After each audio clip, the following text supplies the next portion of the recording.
The wine was a violent red splash against the white marble, spreading like a fresh wound toward my knees as I scrubbed the floor in front of 500 people. CO Marcus Thorne stepped on my fingers with a polished Italian loafer, twisting his heel until the bones groaned.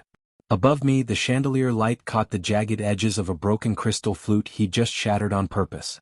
"You missed a spot, Elena," he hissed, his voice slicing through the silence of the ballroom. "But then again, a gutter rat like you was never meant for clean spaces." He leaned down, the scent of expensive scotch and malice thick on his breath, and poured the remainder of his glass over my head. Cold liquid dripped down my nose and soaked into my cheap polyester uniform while the elite of the city let out a collective rhythmic titter of amusement. This was the peak of the mountain, the moment the leash finally snapped. You see me here, drenched and humiliated under the heel of a man who thinks he owns the sky, but you don't see the shadow moving through the back entrance. You don't see the ring hidden in a locket beneath my collar, or the reason why the most dangerous man in Seoul has been burning through his enemies just to find this exact room. This is how the empire falls, not with a bang but with a girl on her knees who knows exactly where the bodies are buried.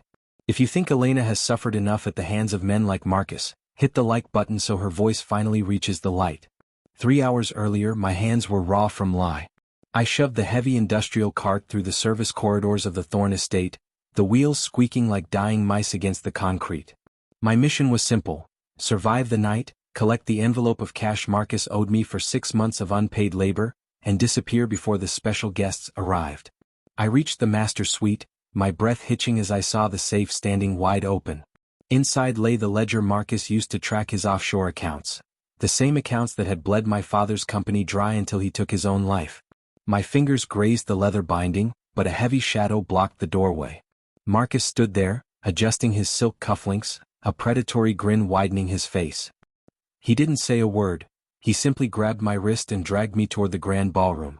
"We have a performance tonight, Elena," he whispered, his grip bruising my skin. "And you're the lead." He threw me onto the marble floor just as the double doors swung open, revealing a sea of black ties and diamond necklaces. He signaled the waiters. A tray of drinks was brought over. He didn't take a glass, he took the whole tray and flipped it. The crash echoed like a gunshot.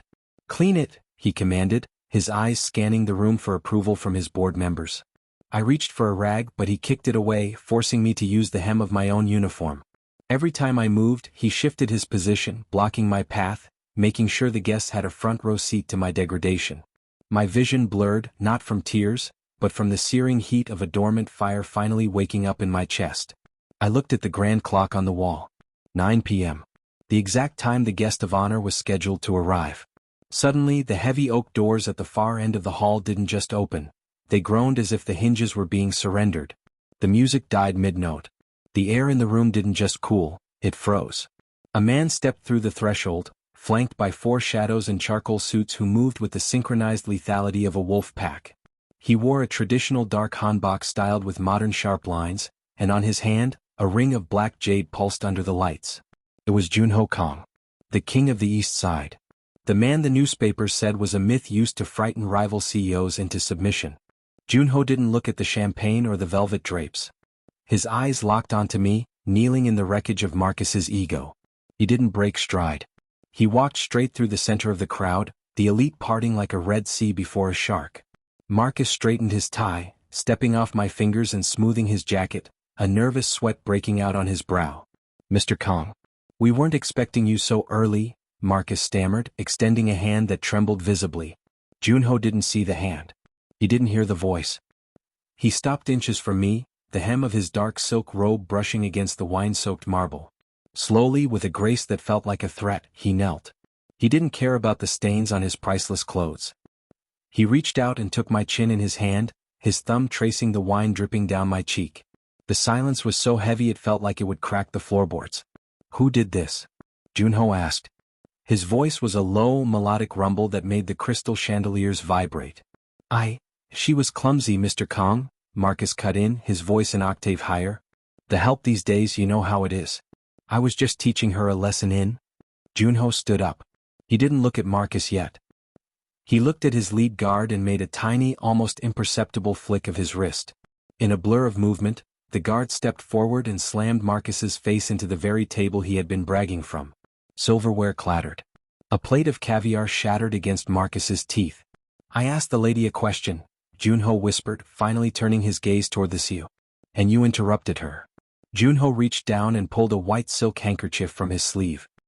He began to wipe the wine from my forehead, his touch as light as a feather, but his eyes were fixed on the bruised skin of my wrist where Marcus had gripped me. He leaned in close to my ear, his scent of sandalwood and cold rain filling my senses. I told you to wait for me in the car, Elena, he murmured. Why did you come inside?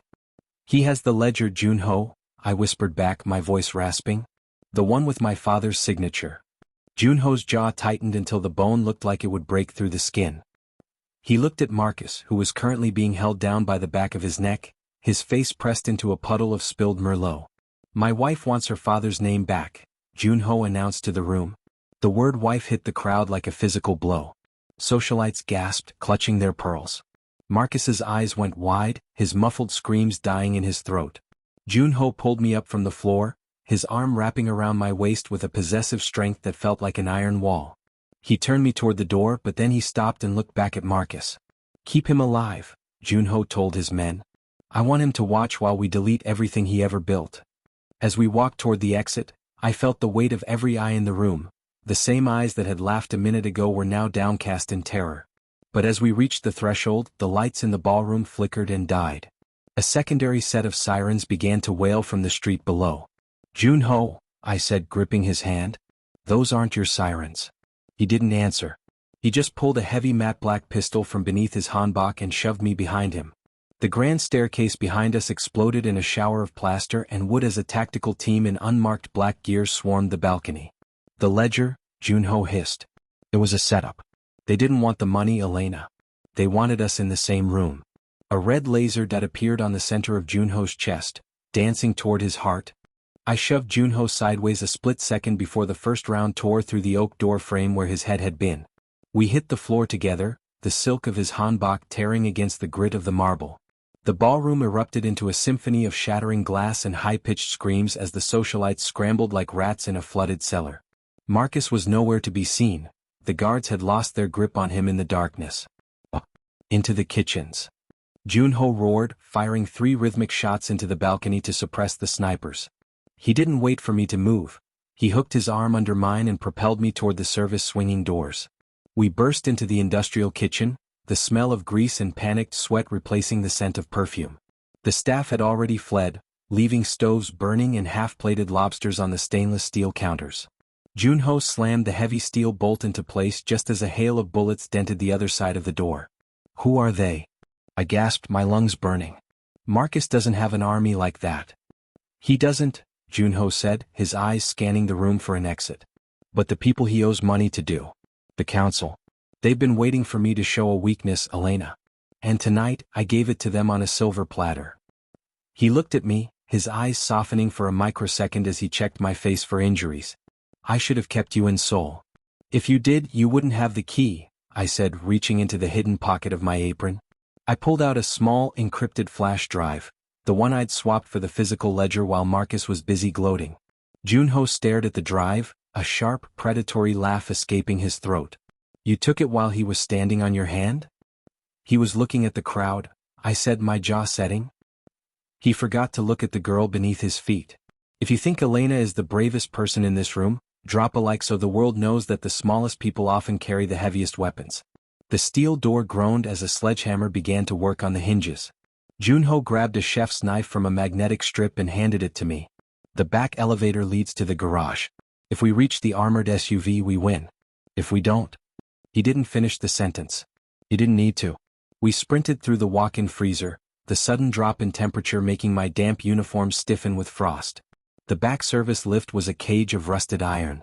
We piled in, Junho punching the G button as the kitchen doors finally gave way behind us. As the lift began its agonizingly slow descent, a face appeared at the small reinforced window of the door. It was Marcus. He wasn't scared anymore.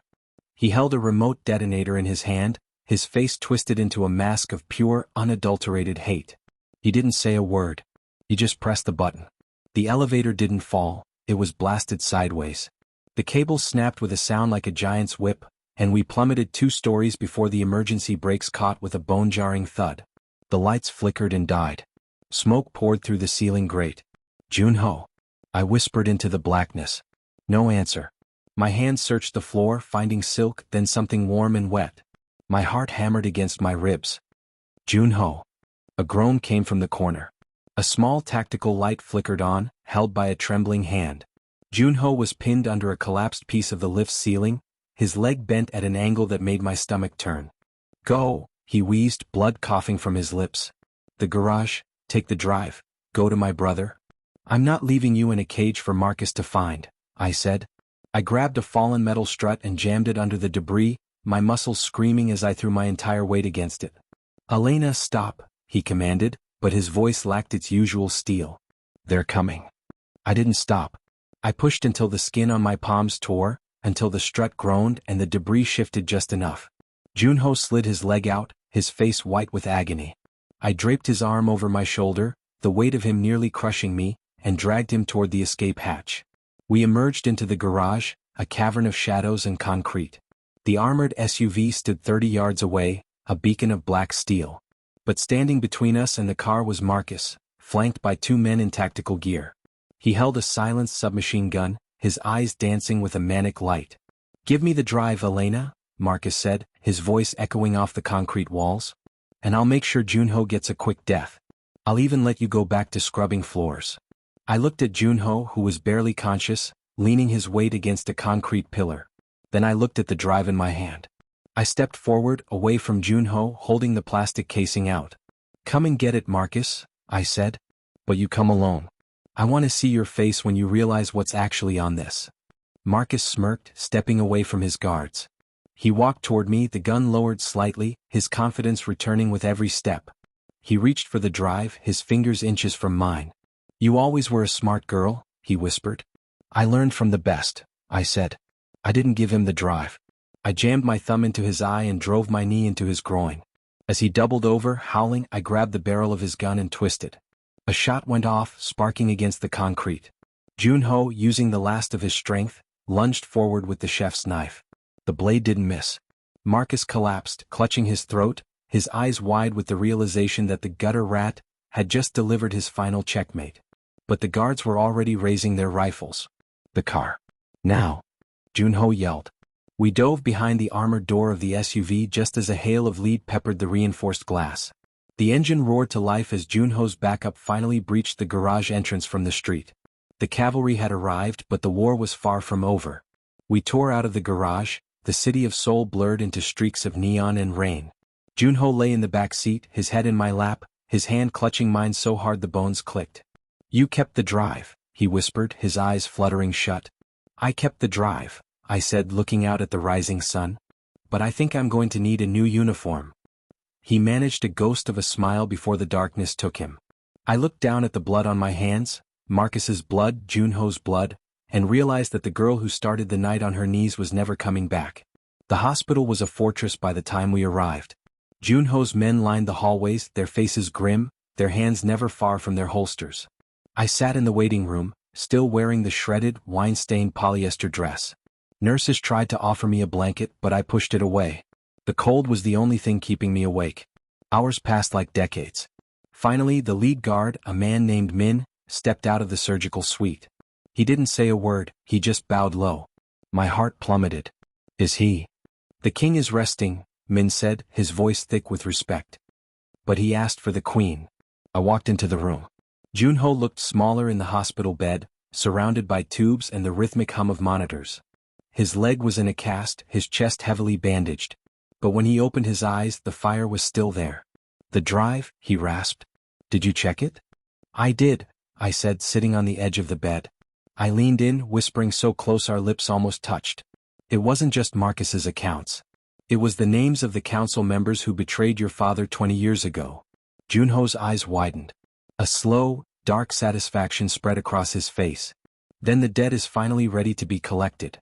I reached into my locket and pulled out the black jade ring. I took his hand and slid it back onto his finger, then leaned down and kissed him. The kiss tasted of copper and salt, of a victory that felt like a tragedy. What happens now? I asked. Junho looked at the window, at the city he now truly owned. Now we show them what happens when you try to burn a Kong.